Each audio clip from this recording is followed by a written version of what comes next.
Dua macam dasar. Lukas 6 ayat 46 sampai 49. Tuhan Yesus berkata, "Mengapa kamu berseru kepadaku, Tuhan, Tuhan, padahal kamu tidak melakukan apa yang aku katakan? Setiap orang yang datang kepadaku dan mendengarkan perkataanku serta melakukannya, aku akan menyatakan kepadamu dengan siapa ia dapat disamakan. Ia sama dengan seorang yang mendirikan rumah. Orang itu menggali dalam-dalam dan meletakkan dasarnya di atas batu. Ketika datang air bah dan banjir melanda rumah itu tidak dapat digoyahkan, karena rumah itu kokoh dibangun. Akan tetapi, barang siapa mendengar perkataanku tetapi tidak melakukannya, ia sama dengan seorang yang mendirikan rumah di atas tanah tanpa dasar. Ketika banjir melandanya, rumah itu segera rubuh, dan hebatlah kerusakannya." Kita akan konsentrasi pada ayat 48 untuk melihat kata menggali dalam-dalam. Perikop yang kita pelajari ini tentu sudah sangat akrab bagi kita. Namun sekalipun demikian, belum tentu kita mempunyai pemahaman rohani yang mendalam. Seringkali kita hanya menyentuh bagian permukaan saja tanpa pernah bergerak ke inti dari suatu pokok dan berusaha menangkap pesan yang ada di sana. Keakraban dengan isi perumpamaan bisa saja mencegah kita dari upaya untuk memahaminya secara lebih mendalam. Alkitab memang mengandung bagian-bagian yang mudah kita pahami. Namun pada kesempatan yang lain juga ada hal yang sukar dipahami dan yang jarang sesuai dengan selera kita. Gambaran di perikop ini sebenarnya menarik. Ada dua orang yang sedang membangun rumah di sebidang lahan. Di lahan ini terdapat lapisan batu yang terletak agak jauh di bawah. Kita tahu bahwa lapisan batu ini cukup tebal, karena kata-kata yang digunakan dalam perikop ini menunjukkan bahwa orang pertama itu harus menggali dalam-dalam. Dia harus menggali dalam-dalam sebelum mencapai lapisan batu yang ada di bawah. Dia harus menggali sampai suatu ketika alat galiannya menghantam sebuah lapisan yang keras, dan pada saat itulah ia tahu bahwa dia telah mencapai batu yang menjadi dasar untuk membangun sebuah rumah. Sementara orang ini menggali dengan bermandikan keringat dan menguras begitu banyak tenaga, orang kedua itu menggeleng-gelengkan kepalanya sambil berkata dalam hatinya, "Apa gunanya melakukan semua ini? Apa yang ia bangun? Apakah dia mau membangun menara pencakar langit?" Setiap kali dia melihat orang yang sedang menggali itu sedang bermandikan keringat, orang ini berpikir, cara kerja semacam ini terlalu ekstrim karena memakan terlalu banyak energi dan waktu. Apalagi jika cerita ini dihubungkan dengan konsep kita yang hidup pada zaman ini, maka pola kerja orang pertama itu sangat menyita energi karena waktu adalah uang. Kita tidak boleh memboroskan waktu hanya untuk urusan semacam ini. Orang kedua ini berpikir secara praktis. Ia berpikir bahwa segala sesuatu harus dibangun secara mudah. Bahkan sekarang sudah ada rumah instan. Bagian-bagiannya sudah disiapkan. Jika kita menginginkan sebuah rumah, kita hanya perlu menyatukan bagian-bagian tersebut dan kita sudah memiliki sebuah rumah baru. Orang yang kedua ini merasa bahwa dirinya adalah orang bijak. Ia menganggap orang yang pertama itu adalah orang yang tidak bijak karena ia menghabiskan waktu untuk menggali dalam-dalam. Perumpamaan ini sebenarnya menggambarkan tentang orang percaya yang hidup total di dalam Tuhan dan yang setengah-setengah. Orang yang kedua adalah orang yang mendengarkan tetapi tidak melakukan. Dia datang ke gereja dan dia tahu bahwa ajaran Yesus memang baik. Lalu orang ini berpikir, ajaran ini cukup bagus, tapi saya tidak perlu melangkah terlalu jauh dalam Tuhan. Apa yang hendak disampaikan oleh Yesus dalam konteks ini? Apa maksud dari tindakan menggali dalam-dalam? Yesus sedang berkata bahwa arti kata menggali dalam-dalam adalah mengerjakan semua firman yang Yesus sampaikan. Ini adalah prinsip tentang pelaksanaan perintah Allah. Di Lukas pasal 11 ayat 28, Tuhan Yesus berkata, "Yang berbahagia ialah mereka yang mendengarkan firman Allah dan yang memeliharanya." Prinsip ini menegaskan bahwa hanya dengan cara inilah kita bisa mengenal Tuhan dan menjalin hubungan yang harmonis dengannya. Pokok persoalannya tidaklah sesederhana perumpamaan. Mengapa Tuhan begitu nyata bagi sebagian orang tetapi terasa begitu asing bagi yang lain? Di Ibrani pasal 11 ayat 27, Musa digambarkan sebagai seorang yang mampu melihat yang tidak kelihatan. Imannya melihat hal yang tidak kelihatan. Perhatikanlah renungan ini baik-baik. Sebelum kita bisa menjangkau lapisan batu, hal-hal apa saja yang harus dijumpai? Perhatikan bahwa orang yang pertama, sekalipun dia disebut sebagai orang bijak, ia tidak serta-merta sampai di lapisan batu. Perumpamaan ini juga menyatakan dengan tegas bahwa sekalipun kita bersedia membangun di atas landasan batu karang, tetapi kita tidak bisa langsung berhubungan dengan lapisan batu tersebut. Kita harus menggali dalam-dalam untuk mencapai lapisan batu itu.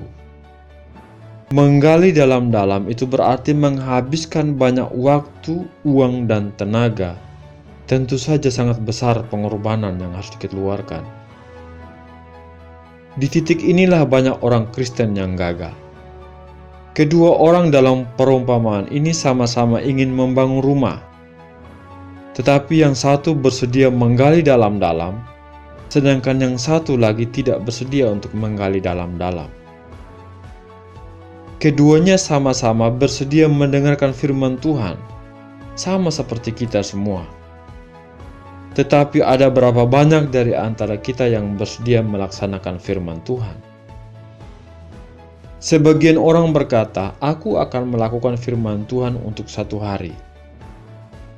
Setelah ia melakukan firman Tuhan selama 1 hari, ia berkata bahwa dia belum mendapat kontak dengan Tuhan.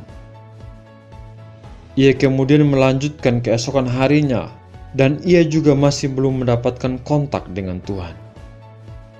Ia merasa Tuhan terlalu jauh, dan dia berpikir, berapa lama aku harus menjalankan kehidupan yang monoton seperti ini? Disinilah tekad untuk menjalani kehidupan kekristenan itu dibutuhkan. Di sini Tuhan menguji kita, seberapa jauh kita bersedia menempuh perjalanan ini.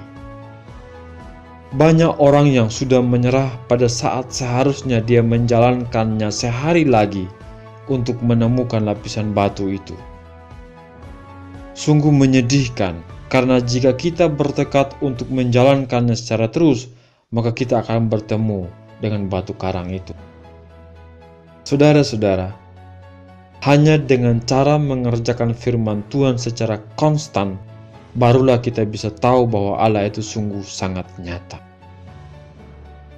Sebagian orang mengajarkan bahwa cara untuk mengenal Tuhan itu hanya melalui doa saja.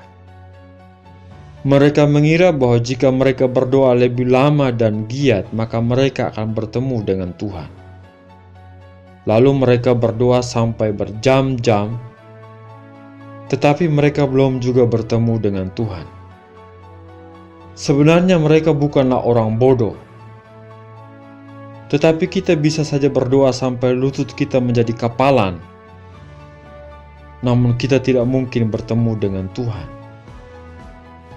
Di titik inilah banyak orang yang salah arah. Mereka mengira bahwa jika mereka bisa meninggalkan dunia ini, mengunci diri dalam kamar dan berdoa siang dan malam, maka suatu saat nanti Tuhan akan muncul. Saudara-saudara, saya tidak bermaksud untuk mengatakan bahwa berdoa itu tidak penting. Yang saya maksudkan adalah prinsip mengerjakan kehendak Allah secara konstan dan setia itu jauh lebih penting daripada sekadar berdoa. Karena kita bisa saja memanjatkan doa dengan sikap hati yang keliru. Dan jika kita berdoa dengan niat yang keliru, maka Tuhan tidak bisa menjawab semua keinginan kita.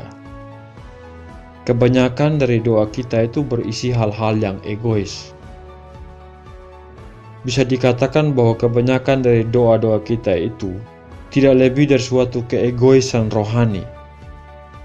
Jika Tuhan menyetujui isi doa seperti itu, berarti Tuhan menyetujui watak egois kita dan membuat kita menjadi semakin egois pada zaman ini. Sama seperti anak kecil yang mengharapkan permen dan kita selalu memenuhi keinginannya. Suatu saat kita mendidik anak itu untuk menjadi orang yang paling egois dalam hidup. Jika Tuhan mengabulkan semua permintaan kita, saya rasa kita akan masuk dalam bencana besar. Jadi yang harus kita lakukan adalah kita harus berdoa dan berkata, Tuhan, apa yang menjadi perintah-Mu akan kujalankan. Mungkin dengan doa seperti ini Tuhan menjawab dan mengabul doa kita jauh sebelum kita panjatkan. Sekarang ini beberapa orang gemar berbicara tentang iman. Yang mengherankan adalah bahwa mereka tidak berbicara tentang ketaatan iman. Memang benar bahwa kita ini diselamatkan oleh iman. Tetapi jika iman itu dipisahkan dari ketaatan, hasilnya sungguh fatal bagi kehidupan rohani kita. Jangan pernah berpikir bahwa kita akan diselamatkan oleh iman jika iman itu tidak diungkapkan lewat praktek kehidupan sehari-hari yang taat kepada Tuhan. Tidak ada iman sejati tanpa ketaatan. Ketaatan iman adalah ketaatan yang menimbulkan kegemaran untuk mengerjakan kehendak Tuhan. Melalui ketaatan iman inilah kita bisa menjalin hubungan yang harmonis dengan Tuhan. Orang yang mempelajari Alkitab secara akademis hanya akan memperoleh informasi tentang Tuhan. Itulah sebabnya mengapa banyak pakar teologi menjadi orang yang lemah secara rohani. Mereka tidak secara langsung mengenal Allah. Apakah mereka percaya kepada Allah? Ya, mereka percaya kepada Allah. Orang-orang ini telah menghabiskan sebagian besar waktunya untuk mempelajari Alkitab, tetapi mereka tidak memiliki pengetahuan yang hidup tentang Allah. Karena mereka tidak memiliki kontak secara pribadi dengan Allah. Mereka tidak menjalankan apa yang diajarkan oleh Yesus. Maka pada hari itu seperti yang kita baca dalam Matius pasal 7, mereka akan datang kepada Mesias dan berseru-seru, Tuhan, Tuhan, bukankah kami telah mempelajari ajaran-Mu di sebagian besar hidup kami? Lukas pasal 6 ayat 46, Matius 7 ayat 21 sampai ayat 23. Dan Yesus berkata, Aku tidak kenal kamu. Saudara-saudara, saya harap hal ini tidak terjadi pada hidup kita. Mengapa sebagian orang memiliki jaminan yang pasti sedangkan sebagiannya lain tidak? Alasannya sama. Mereka mempunyai dan tidak mempunyai kontak dengan Tuhan. Sebagian orang menggantungkan harapannya pada doktrin tertentu, sekalipun doktrin itu ternyata tidak mempunyai dasar dalam Alkitab. Mereka berkata, ada orang yang berkata seperti itu, dan karena dia mengatakan seperti itu, aku menurut saja. Saudara-saudara, mereka bergelayut di semberang akar untuk mendapatkan jaminan itu. Padahal, jaminan yang sejati datang dari ketaatan kita kepada Dia sampai akhir hidup kita. Tuhan memberkati kita, dan sampai jumpa dalam program berikutnya. Amin.